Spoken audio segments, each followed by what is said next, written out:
चिन्तै नहुने व्यक्ति भनेको कि त पागल हुन्छ कि त मृत हुन्छ हैन। जीवनमा सबैको चिन्ता हुन्छ र त्यो चिन्ता हुनु स्वाभाविक। आज क्लासमा बुझ्न गइरहेका छौँ टेन्सन के हो र यो टेन्सन कसरी हुन्छ त। खासमा आजभोलि सबै मानिसहरूमा टेन्सन यानि कि चिन्ता हुने गर्दछ। चिन्ताको प्रकार फरक हुन्छ, चिन्ताको अवस्था फरक हुन्छ।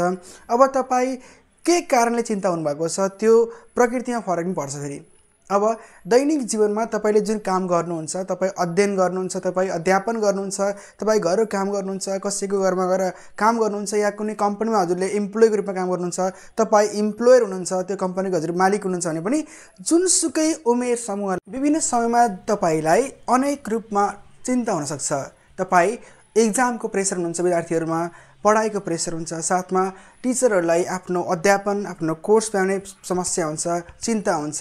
घर परिवारमा पारिवारिक सम्बन्धको बारेमा चिन्ता हुनसक्छ। तपाईँ कुनै व्यापार व्यवसायमा गर्दै हुनुहुन्छ भने त्यहाँ पनि हजुरलाई अनेक किसिमको चिन्ता हुने गर्दछ। तपाईँ समाजको एक अङ्ग हुनुहुन्छ, परिवारको एक सदस्य हुनुहुन्छ, तपाईँ जुनसुकै अवस्थामा रहनुहोस् चिन्ता हुने नै गर्छ। अब चिन्ता हुनुको कारण चाहिँ के छ? साथमा चिन्ता अत्यधिक लिनुभयो भने तपाईँ डिप्रेसन या स्ट्रेसको शिकार हुन सक्नुहुन्छ। अब बुझौँ आजको क्लासमा हामी यसै कुरामा जान्नेछौँ त। What is tension? How can you reduce it? Tension means a state of mental or emotional stress. It happens when you feel worried, anxious, or under pressure of something like exams, work, relationships, or responsibilities. जुन काम हजुरलाई त्यो टाइममा भ्याउनु पर्छ नि, कहिलेकाहीँ चाहिँ हामीलाई हुन्छ नि आज नगर्ने भोलि गर्दै होस् अथवा पर्सि गर्दै होस् हुन्छ नि। जुन काम यदि तपाईँसँग सर्टेन टाइम छ या लिमिटेड टाइम छ भने त्यो टाइममा हजुरले भ्याउनको लागि हजुरलाई तनाव हुन्छ नि त। हेर्नुहोस् त, टिप्स टु रिड्युस टेन्सन। अब चिन्ता छ, चिन्तै नहुने व्यक्ति भनेको कि त पागल हुन्छ कि त मृत हुन्छ हैन। जीवनमा सबैको चिन्ता हुन्छ र त्यो चिन्ता हुनु स्वाभाविक पनि हो। अब हेर्नुहोस् त, चिन्तालाई कसरी हामीले कम गर्न सक्छौँ त? यसलाई पूर्ण रूपमा हामीले चाहिँ कन्ट्रोल गर्न गाह्रो हुन्छ, तर यसलाई चाहिँ हामीले कम गर्न सक्छौँ। Practice deep breathing or meditation. हाय गरेर हुन्छ नि, अथवा लामो सास फेर्ने र आफूलाई शरीरलाई चाहिँ तरोताजा गर्ने हो, एकदम फ्रेस गर्ने हो। चिन्ता छ, सबमा छ चिन्ता, तर चिन्ता भए तापनि आफ्नो शरीरलाई गलाउनु भनेको त मूर्खता मात्रै हो। हेर्नुहोस् त, हामीले योगा गर्नुपर्छ, मेडिटेसन गर्नुपर्छ। यसको लागि हामी early sleep, early bed, early wake भन्ने कुरा बुझ्नु होला। चाँडै सुत्नुपर्छ र चाँडै उठ्नुपर्छ। अर्को हुन्छ एक्सर्साइज रेगुलरली।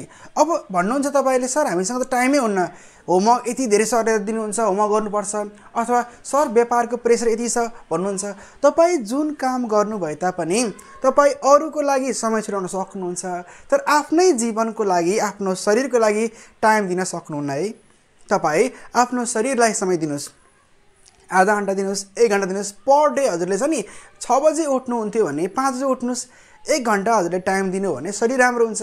साथमा हेर्नुहोस् त, डु एक्टिभिटिज यु इन्जोय। हजुरलाई जुन काममा इन्जोय हुन्छ नि, चाहे त्यो इन्डोर एक्टिभिटिज होस् चाहे आउटडोर होस्, जुन काम हजुरलाई गर्न मन लाग्छ त्यो काम गर्नुहोस् त। भनिन्छ नि हामीलाई जुन विषयमा इन्ट्रेस्ट बढी हुन्छ नि त्यसमा मार्क्स बढी आउँछ कि।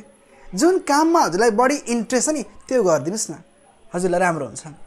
Manage your time well. अब भनिन्छ managing time is not a piece of cake.